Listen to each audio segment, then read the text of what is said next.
Well, you might not think of a Hartford cemetery as a tourist destination, but Cedar Hill Cemetery will not disappoint. From the beautiful grounds covered in historic trees to the fascinating people buried there, there's a lot to see. Check it out.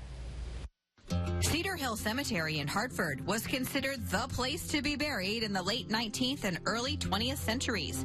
Foundation Director Beverly Lucas says the goal of this 270-acre property was a beautiful park-like setting on the outskirts of the city.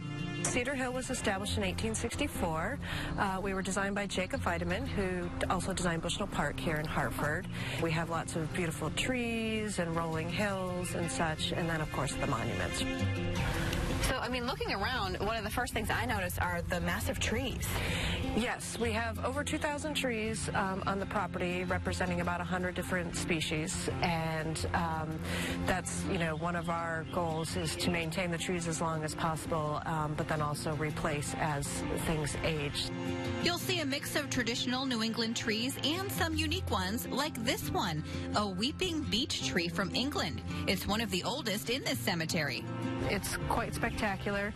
Has these wonderful weeping, kind of a tent-like structure to it.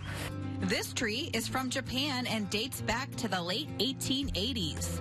It's a cut-leaf Japanese maple, and it was at one point the largest of that variety in the state of Connecticut, so it was considered a state champion.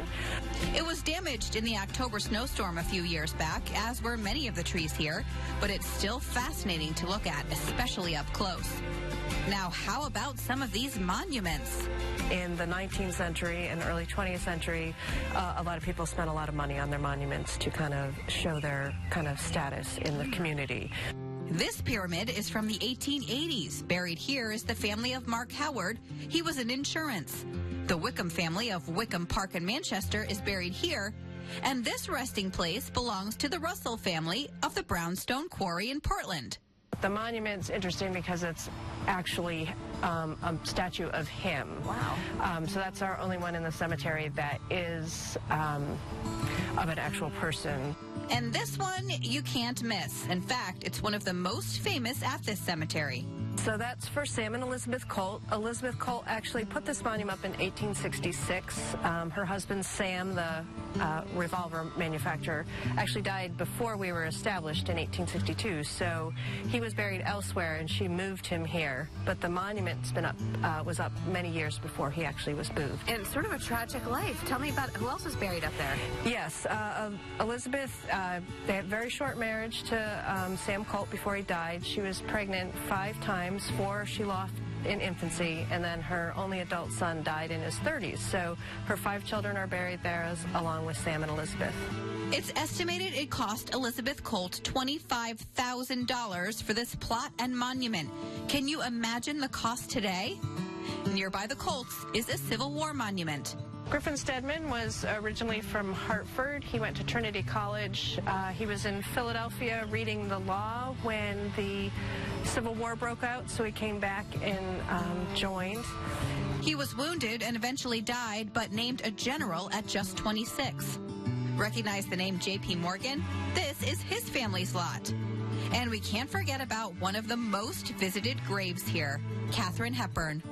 Katharine was born and raised in Hartford. Her father was a prominent urologist here at Hartford Hospital, and her mother was very involved with women's rights. Her brother would have been the first who was buried in the lot. And then her parents are here, and one of her siblings. Oh, wow. Okay, I got to brush up. Oh, yeah. But this one is so much more understated than the others. Yes. We believe the rock came from their old Saybrook home, that it was her brother Thomas's famous climbing rock. And it has these very overgrown bushes, which the family actually likes, the look of that. But it's very natural and rustic, and I always say very Katharine Hepburn as if I know her, but right. I don't. People who stop by leave a rock, token, or even a seashell to let her know they visited. That's amazing. So this Saturday, there's actually a free tree walk through the cemetery, and that starts at 10 a.m.? Yeah, tree experts will guide you through the property and point out the unique trees planted there. So that's the tree tour this Saturday, but there's lots of tours that you can take. You can see the famous grave sites. I didn't realize so many famous people were in that cemetery. And that's not even all of them. You know, I just picked some of the, more notable ones, but it's really fascinating. I was so taken by it that I took my family back last weekend to show them everything. And they liked it? They loved it. It's just so interesting to know. It was like the place to be back then. Absolutely. Alrighty. Thanks, Melissa. Well, for more information, you can head to cedarhillfoundation.org. Arrange a tour. The address is 453 Fairfield Avenue in Hartford. And on the other side of the